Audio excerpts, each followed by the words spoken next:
बिस्मिल्लाहिर्रहमानिर्रहीम। Welcome to kitchen with Anshara. आज मैं आपको बनाना सिखा रही हूँ झींगे का सालन यानी प्रॉन करी। सबसे पहले चैनल को सब्सक्राइब करें, बेल आइकन को दबाना ना भूलें जिससे रेसिपीज़ का नोटिफिकेशन सबसे पहले आप तक पहुँचेगा। फेसबुक पेज को लाइक करें जिस पर रेसिपीज़ मिल जाएंगी आपको। चैनल को लाइक करें, शेयर करें अपने दोस्तों के साथ, फैमिली मेम्बर्स के साथ और कमेंट करके बताना ना भूलें कि आपको रेसिपीज़ कैसी लगती हैं। अब मैं आपको बताती हूँ प्रॉन करी यानी झींगे के सालन के इंग्रेडिएंट्स।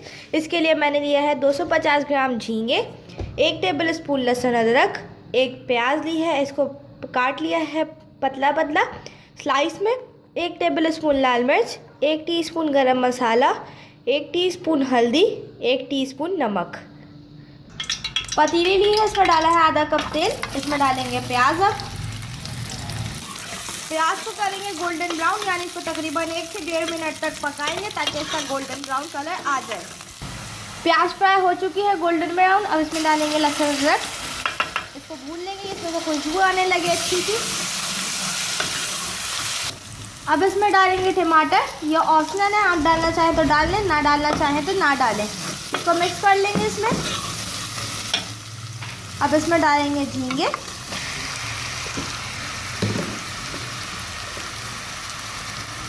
झींगों को करेंगे मिक्स इसमें।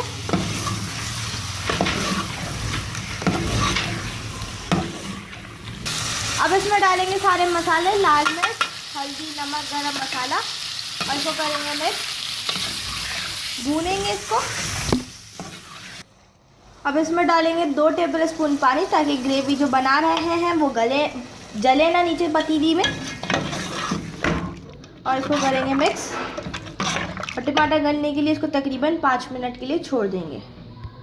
इसमें पानी डाल दिया है, झींगे उसमें भीग चुके हैं। अब इसको 5 से 10 मिनट के लिए ढक्कन ढक के छोड़ देंगे और जब 5 से 10 मिनट हो जाएंगे तो उसके बाद झींगे पूरे 10 मिनट हो गए हैं, ग्रेवी रेडी है, झींगे गल चुके हैं अच्छी तरीके से, तेल ऊपर आ गया है और बहुत ही अच्छी खुशबू आ रही है। ये रेडी हो चुके हैं प्रॉन करी झींगे का सालन। बहुत ही मज़े की इसमें से खुशबू आ रही है। अब हम इसको करके दिखाएंगे आपको डिश आउट और बहुत ही मज़े का बना। इसको घर पे ज़रूर ट्राई कीजिएगा, कमेंट्स करके बताइएगा। सालन रेडी है, प्रॉन करी बिल्कुल रेडी हो गई है। इसमें बहुत ही अच्छी खुशबू आ रही थी जब हमने इसको डिश आउट करा है। इसके ऊपर थोड़ा सा हरा धनिया आप छिड़क सकते हैं जिससे ये बहुत अच्छा लगेगा दिखने में। इसको घर पे ज़रूर ट्राई कीजिएगा और मुझे कमेंट्स करके बताइएगा कि आपको ये रेसिपी कैसी लगी। अपना ख्याल रखें, मुझे दुआओं में याद रखें। नेक्स्ट वीडियो तक के लिए अल्लाह हाफ़िज़।